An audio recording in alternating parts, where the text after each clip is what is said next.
A new era is upon us. Tangent PropTech unites founders, real estate and VC investors, urban leaders, and passionate creators who are improving our communities and cities. Join venture capitalist Jeffrey Berman and Zach Aarons and PropTech entrepreneur Edward Cohen, that's me, to learn about housing innovation, the future of work, and climate tech. We examine these themes through interviews and conversations with PropTech CEOs, real estate owners and operators, and venture investors, and how we can leverage tech and collaboration to help solve the housing crisis, figure out the future of work, and how to decarbonize the built environment. If you would like to get your company's or organization's mission featured on Tangent, email us at tangentcommunity@gmail.com. Hi, I'm Edward Cohen. Welcome to Tangent.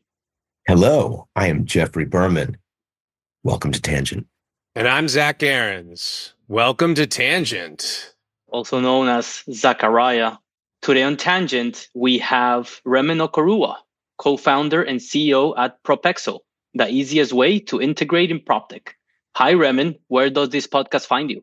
So this podcast is catching me in beautiful Boston. You know, it was sunny outside. It was a blue sky and sunny, but some clouds rolled in.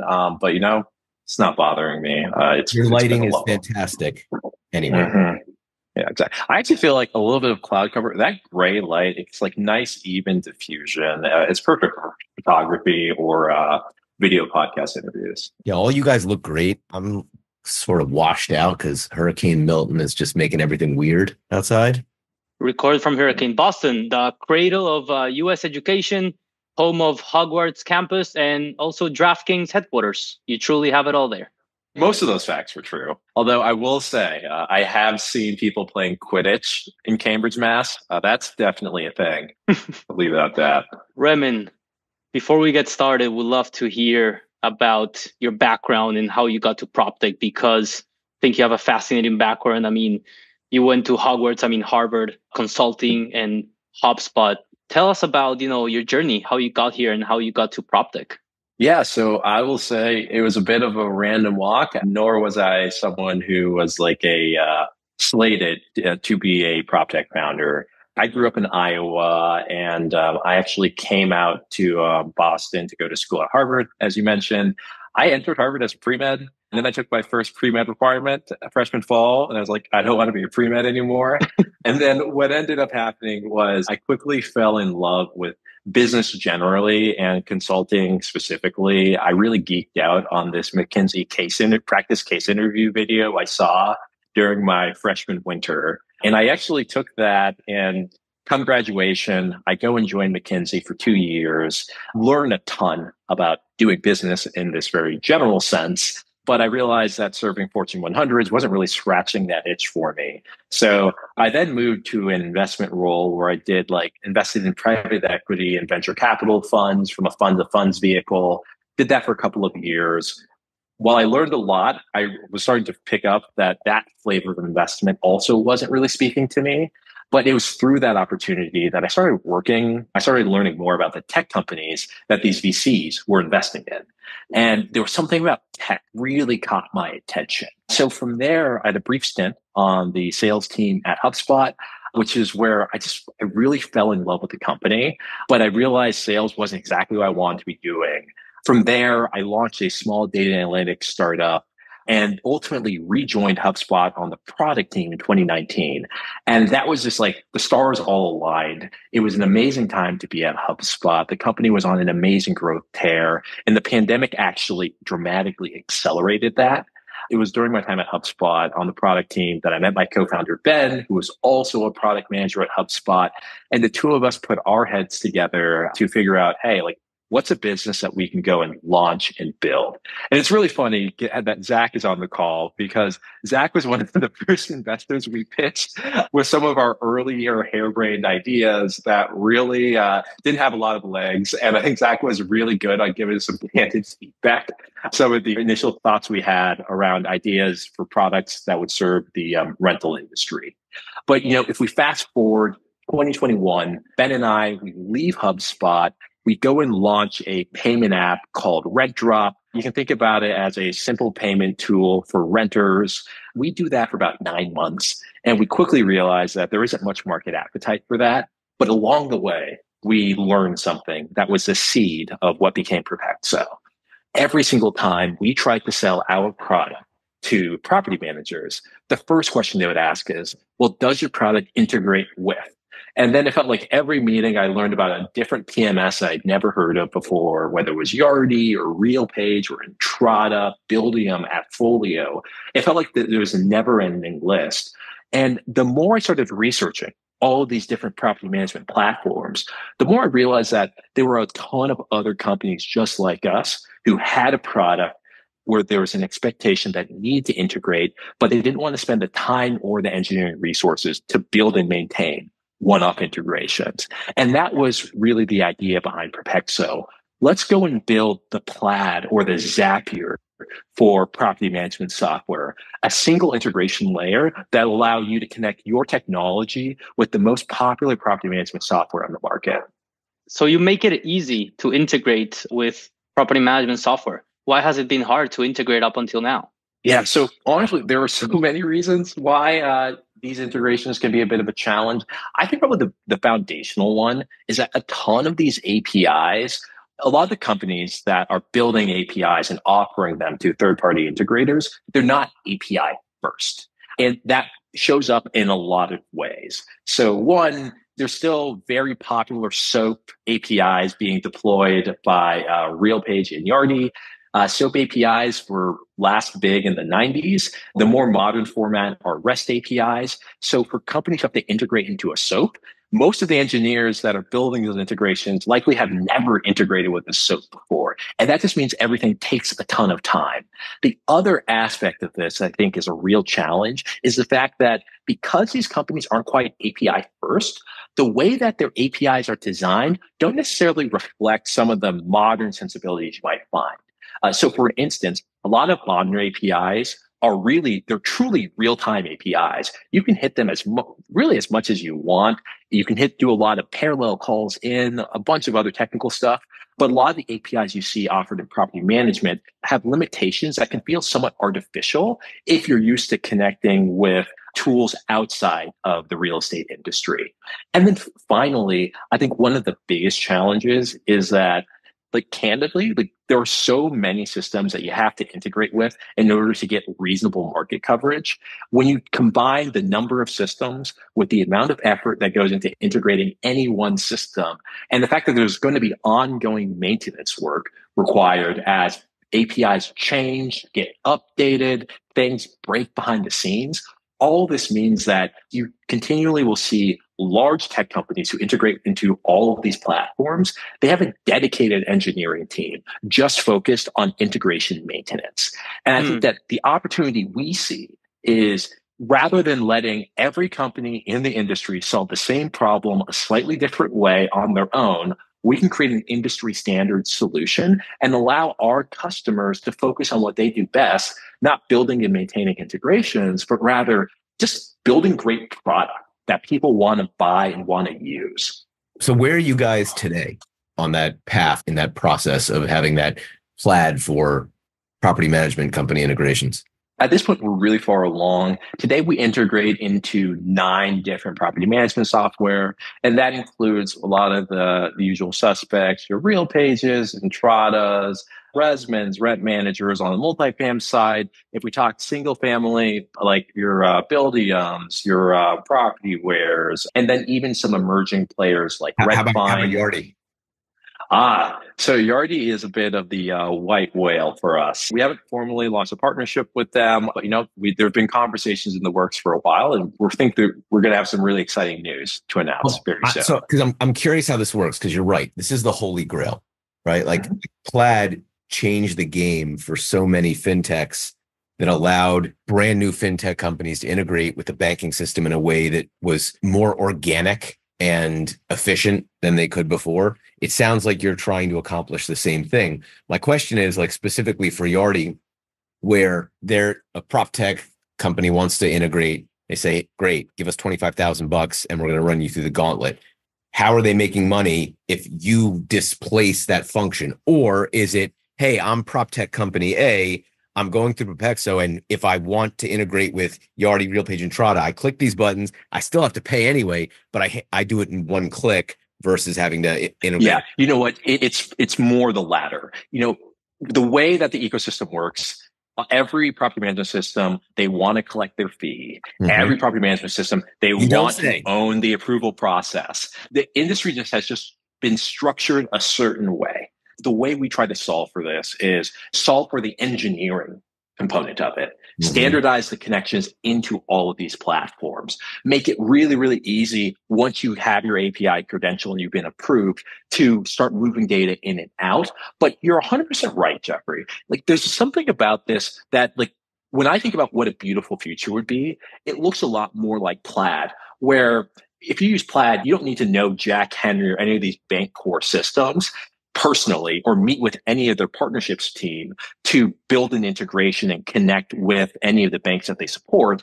Plaid has completely abstracted that away. And I think that the vision that we want to move towards is an industry where there's more trust and it feels more like a true open ecosystem where any vendor with a compelling idea can come in, connect with the major property management systems, and sort of just go and build.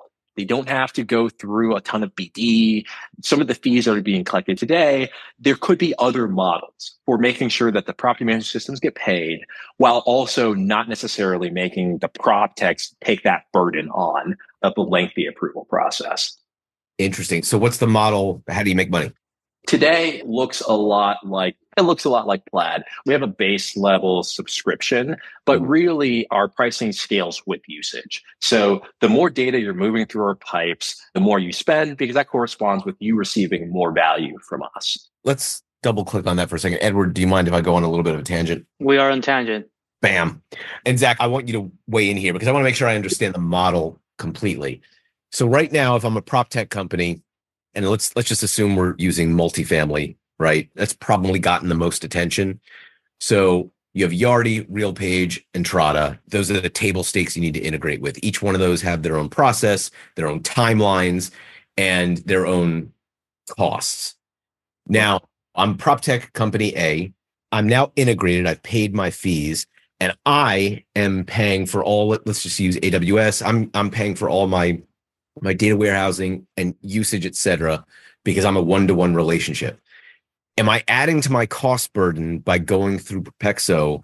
If I have my own PropTech A, I'm connecting through your company to you're essentially charging a toll. Is that creating a higher cost burden for me as the PropTech company, or does that get mitigated out somewhere else? Really great question. And it sort of gets almost like I've done this before. I know. It's like, wow. It's like it's almost like you talk to like early stage tech companies, and you're trying to you're very good at like digging into business model stuff. Zach texted me that question. He's like, you have to ask this because I'm working on something. No, he didn't. I'm just kidding. My own question. Well, you know, whoever, whether it's Zacharias Maximus or you, Jeffrey, I will. Here's what I'll say. We've observed a few things. So you're correct in that, like, if you work with us, you still have to pay the fees to the property management system. We haven't made those go away yet. However, what we've learned is that when companies were building integrations directly, there were a ton of costs that they were taking on when they had to manage it all on their own. Here's a really simple example of that. Most of the property management systems in question here, whether we're talking about Yardi or RealPage, do not offer webhooks. Webhooks, you can think about it as like the updates in the news feed. When something happens, it fires a little notification saying like, hey, check this out. Webhooks are really important for developers because webhooks are how you learn about something interesting that's happening in an underlying system. So then you can either pull data from the system that matters to you or potentially push data in the other direction in response to something that was detected. In the absence of webhooks, what companies have to do is do large scheduled data pulls where they just grab all the data that the system has available. And then they do something called data diffs where they say like, oh, based on the last time we pulled data, these 5 fields are different. And then they effectively use these data diffs to trigger actions. When you work with us, because we offer those webhooks natively, you don't have to spin up a bunch of AWS infrastructure and a bunch of cloud storage to be pulling like effectively copies of data from the PMS just to learn what's changed. And then going a little bit beyond some of the data infrastructure savings, when you sort of fast forward, for any company that's making a serious play in multifamily, they're ultimately going to integrate with all the major property management systems eventually. What we've seen is that the companies who end up building 4, 5, 6 different PMS integrations typically are going to have an in-house engineering team of at least 2 to 3 engineers focused primarily on integration maintenance. Mm-hmm. And working with Propexo, what we've seen is companies can effectively give half an engineer's time to engaging with the Propexo team and then free up other engineering resources to just go build great product. So in other words, the ROI, sorry to interrupt, but the ROI for the prop tech is, hey, you're spending, let's call it $700,000 a year on engineering resources. Yes, you're paying more because you still have to pay the fees and you're paying for data usage, but the delta between what you're going to save in engineering time versus what you're spending, that's the value. Exactly. Got it. Like that. I think it would be helpful to speak about like specific examples of what prop techs are taking advantage of Propexo's integrations. What are some of the use cases? Because you do have a diverse customer base, which I also think is fascinating to understand how you tackle those diverse use cases. Because we've effectively abstracted most of the data models and API methods in property management systems, if you look at our customers, they really run the gamut. So today we're working with a number of leasing related products. So you have ResPage, which offers like leasing chatbots, appointment bookings, et cetera. We have companies like Ambient, previously called Level or Dwello. There's smart locks and access control. We recently started working with Fetch, which is a package management solution for multifamily buildings. We also have a couple of customers like Celebri and Verifast who will do tenant screening, document fraud detection. And then we also work with HappyCo. HappyCo is a really big player in the maintenance space. So once again, if you look across to that diverse, like a lot of very different use cases, but the key thing across all these use cases that unite these companies is they want to integrate into multiple systems and they don't want to build a massive in-house team to manage all these integrations. And that's why they turn to us. Support for this episode comes from Berkadia's Be Engaged, where real estate meets entrepreneurship. Imagine an ecosystem of founders, industry professionals, and capital providers dedicated to redefining the real estate space. Berkadia's Be Engaged program enables PropTech founders to pilot the most promising technologies and gain insights directly from industry insiders. Berkadia's Be Engaged evaluates the most promising real estate startups to identify solutions based on real pain points from its clients, partners, and the built environment. Founders gain access to Berkadia's deep expertise and to some of the largest real estate companies and industry partners like Freddie Mac and Fannie Mae. The Be Engaged Lab provides a collaborative world where startups, industry leaders, and capital providers come together to test real-world applications. And with the Be Engaged network, you're not just observing innovation, you're part of it, gaining access to cutting-edge technology and mentorship that can drive your business forward. Clients can pilot these cutting-edge technologies in a low-risk environment, providing feedback that directly influences startup roadmaps. It's not just innovation for the sake of it. It's innovation built around solving real estate's biggest challenges. Ready to take your impact to the next level? Head to berkadia.com/beengaged and join a community that's shaping the next wave of real estate technology. That's berkadia.com/BEENGAGED. From the investor seat, Jeffrey Aarons or Zach Berman, have integrations in the past changed how you looked at an investment or how you thought a company or an idea could unlock value? How have integrations impacted or have they impacted previous investments that you were considering? Back when I started in the Cretaceous period, I didn't really, in my abundant naivete and eternal optimism, I didn't really care about integrations. I didn't really think they were important. I was just looking at the product in a vacuum, effectively. Is this a good product? Is this something I would want to use? when I was still working in the real estate business, we and my old firm I used to work at, Millennium Partners, they still use Sage Intacct as the property management and construction management software solution. And I knew nothing was going to integrate with that.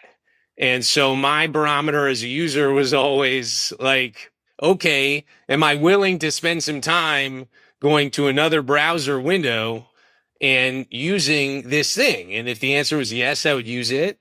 And also, if that answer was yes, I was more inclined to want to invest. Nowadays, that, prop tech's gotten me beaten up and beaten down a little bit over the past 17 decades that I've been working in it.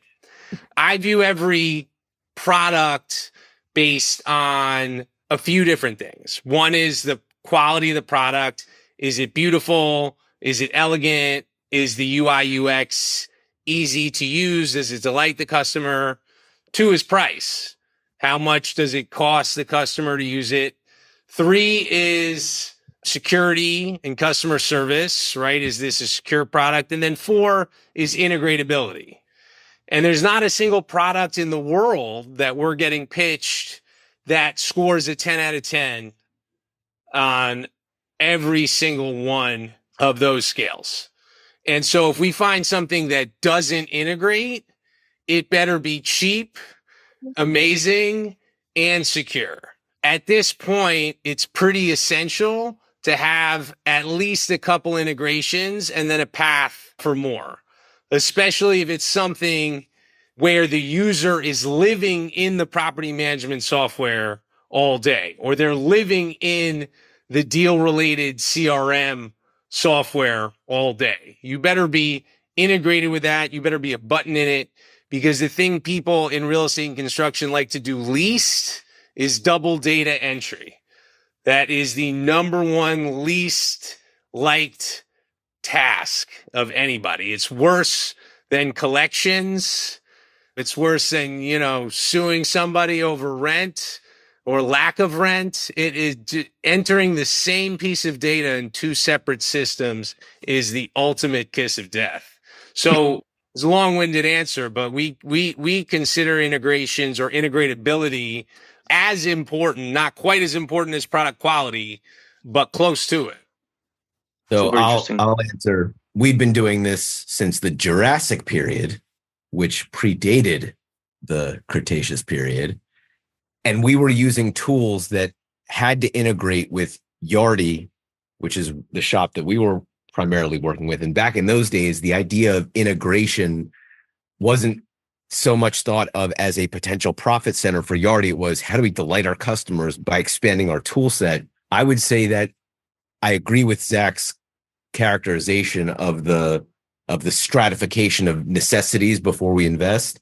And I would say it's certainly up there specifically. And I can probably talk for Zach's LPs also, because we share some where they say, hey, if it's not integrated into the PMS we're currently using, we're not going to mess with it, because there's too much on the line for us to experiment with something that might be. And so I actually, thinking back, and we have quite a few less investments than our colleagues at Metaprop, but I don't think we've done a single deal where there wasn't at least an integration into the primary property management services. Zach, have you guys?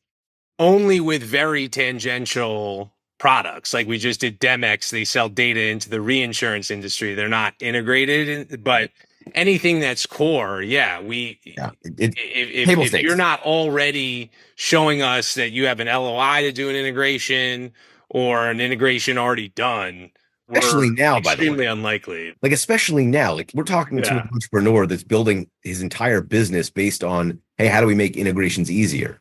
Like 10 years ago, people weren't thinking like this. I mean, I don't even think the PMS is, maybe with the exception of Entrata that has the open API, where they were like, there are probably people that are going to build some tools that we need to be able to integrate, but it's table stakes.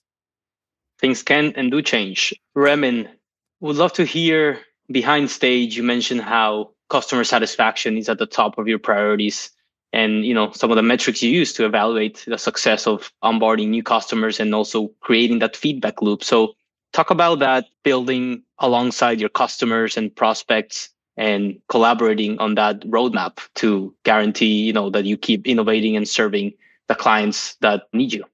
Happy to. I think one of the things that's been really fun about the 2-year journey we've been on thus far is that, when we started, I think we had 2 integrated systems. We're now up to 9. As we bring on customers tell us about, hey, this is a platform that's really important. It's really hot right now. That needs to be a part of your integration mix. And then similarly, when we bring on customers that are sort of in a different market than we've served historically, great example of this being, let's say, HappyCo. It's we didn't previously integrate with work orders. Now we need to start integrating with work orders. So there's a lot of just basic coverage that has increased with time as we work with new customers. And those customers sort of require that we do a little bit more than we did before. But I think that the other thing that's been really sort of eye-opening and fun about this journey is that there's a lot of little details about how integrations work that I feel like I've just gotten a crash course into. And our customers are frequently sort of pointing out hey, here's a really painful part of integrating with a PMS. I think the webhooks example, for instance. Before, we assumed every API had webhooks. And then once we started building, we realized that if we were going to make our customers wildly successful, we needed to provide the webhooks because the property management system APIs weren't doing it for them. And I think that along the way, there's a lot of little features that we've started building because our customers will start articulating some sort of general problem. And then we realize, hey, we build software, literally with enough time, all problems can be solved. You just have to be able to put in a little elbow grease. So there's been a lot of cool features we've added into the product that are now, they're increasingly targeted at the specific issues a customer might have when interacting with an API from the property management software industry, not just a general API. Super interesting. Now let's move on to something that has been impacting the property management and multifamily industry, which is RealPage versus the Justice Department. This past August, U.S. Justice Department and several state AGs have accused RealPage of facilitating rent price collusion among property owners. The lawsuit alleges that RealPage's revenue management software enables owners to share sensitive pricing data, which leads to coordinated rental price increases. RealPage has denied the allegations, stating that the lawsuit misunderstands how their software operates, emphasizing that it is designed to optimize the rental pricing for individual properties, rather than facilitating collusion across multiple property owners. Remen and Zach and Jeff, what do you see as the potential implications of this case for companies like Propexo and also the broader PropTech sector? I'm already seeing shockwaves reverberate out. So just a couple of examples that I think are worth noting. One, I spoke with a senior executive at a large multifamily REIT, and what that REIT has done is they're starting to amend all their PropTech vendor contracts with a new data processing agreement. In that agreement, it's making them explicitly assert that they're not using data gathered from this REIT for any other purpose than whatever their product is narrowly designed to do. And then secondly, they're also asserting that they're not going to do any data aggregation or sharing of data outside of sort of internal product use case and potentially back to said REIT. Now, that feels like, hey, makes a ton of sense, good way to sort of cover your bases.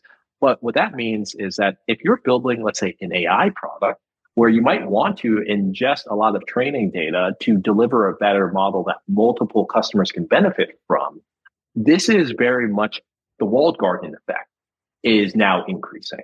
And it's a necessary reaction because a lot of people are spooked. They don't know if another technology that they're using has the potential to be the next revenue management issue like RealPage has generated, where the DOJ is going to come in and say, collusion has been facilitated through this third-party technology that you've been deploying. So I think this defensive mentality is definitely taking hold, and it's going to impact the types of products companies build, especially with regards to the current AI cycle that we're in.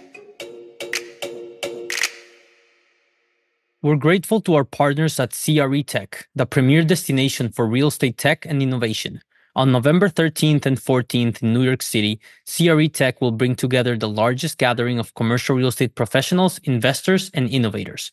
This event is your front row seat to the future of real estate. From emerging proptech trends to the latest in sustainability and ESG solutions, CRE Tech is where industry leaders converge to explore the tech reshaping real estate.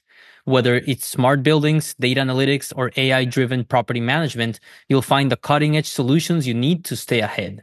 This year, expect to share the room with some of the biggest names you never thought you'd meet, including owners, operators, developers, tenants, founders, government, and media.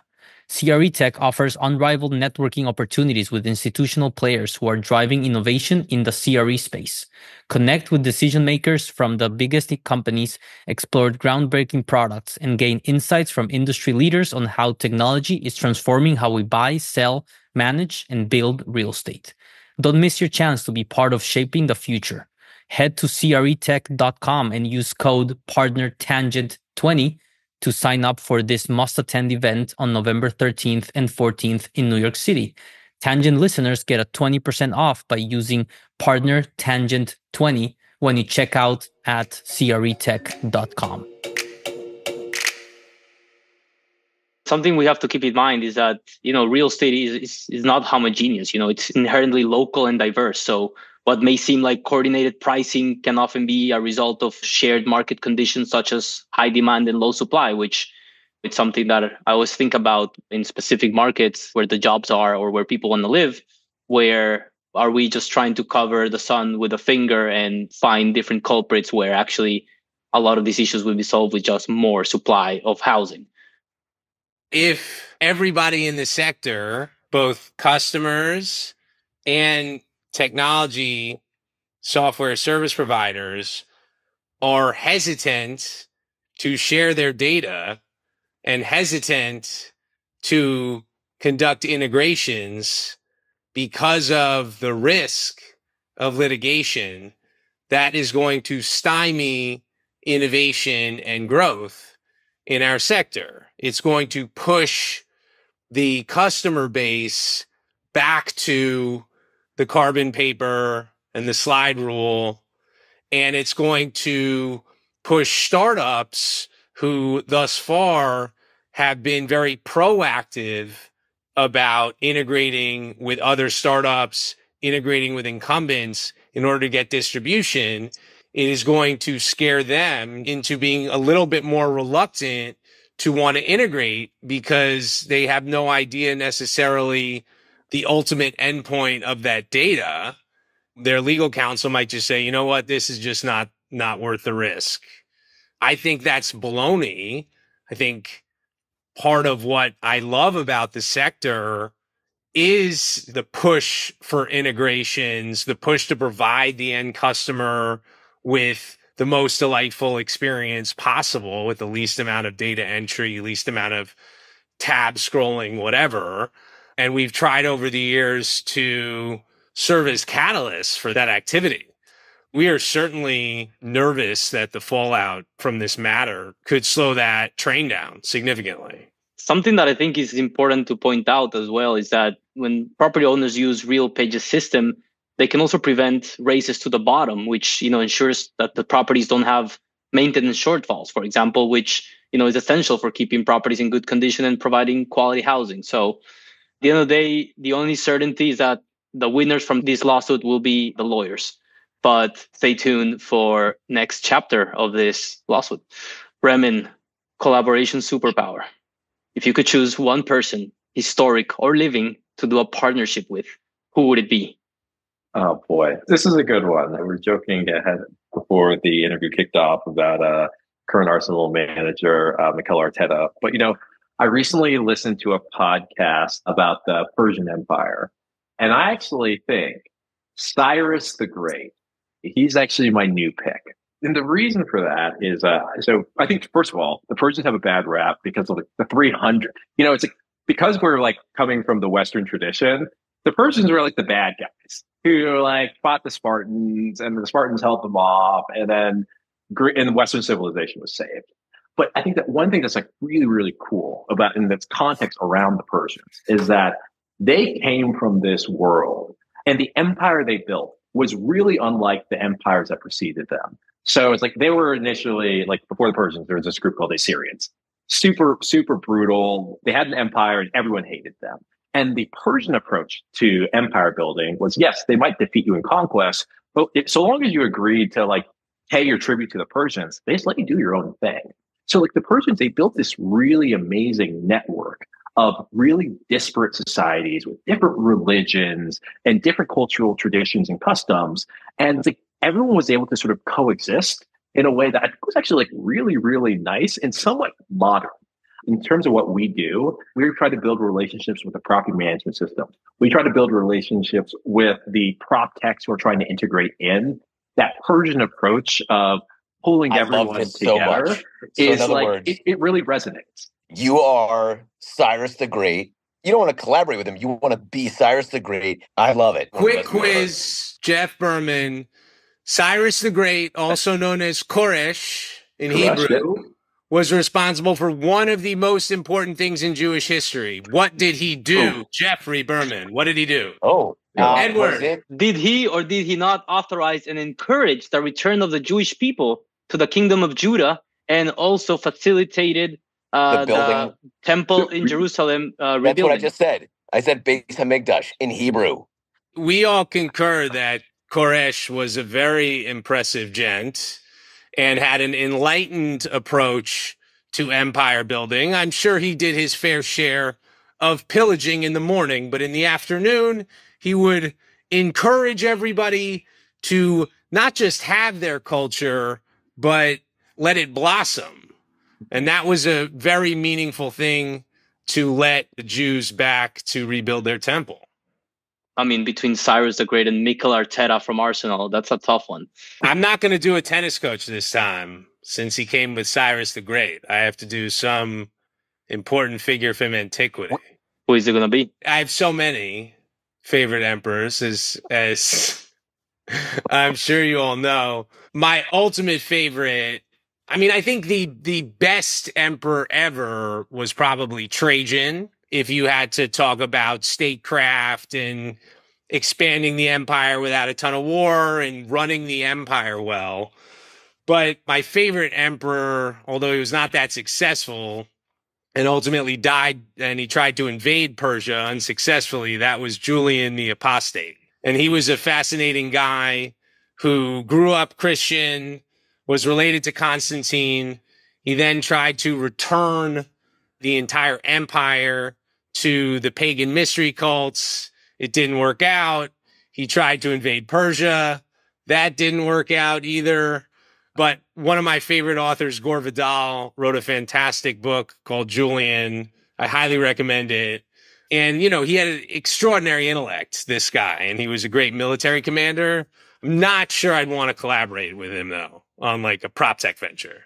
Well, I would just say Larry Ellison, probably. I'm going to stick with that one. Like, he knows his stuff. Good. He knows his stuff. I feel like if I'm going to try to build a big company, let's go to Larry. Yeah, my favorite Larry Ellison quote is that he used to say in the early days of Oracle, he's like, it's not enough for Oracle to win. Everyone else must lose. Yes. That sounds pretty Cyrus-y. Remen, where can Tangent listeners learn more about Propexo and connect with you? You can find me on LinkedIn. Just type my name in, Remen Okorua. You should see that in the show notes. Separately, if you want to learn more about our company, you can find us on our website. That's Propexo, PROPEXO.com. Remen Okorua, co-founder and CEO at Propexo, the easiest way to integrate in PropTech. Thank you so much for coming to Tangent today. It was a real treat. Thanks, guys.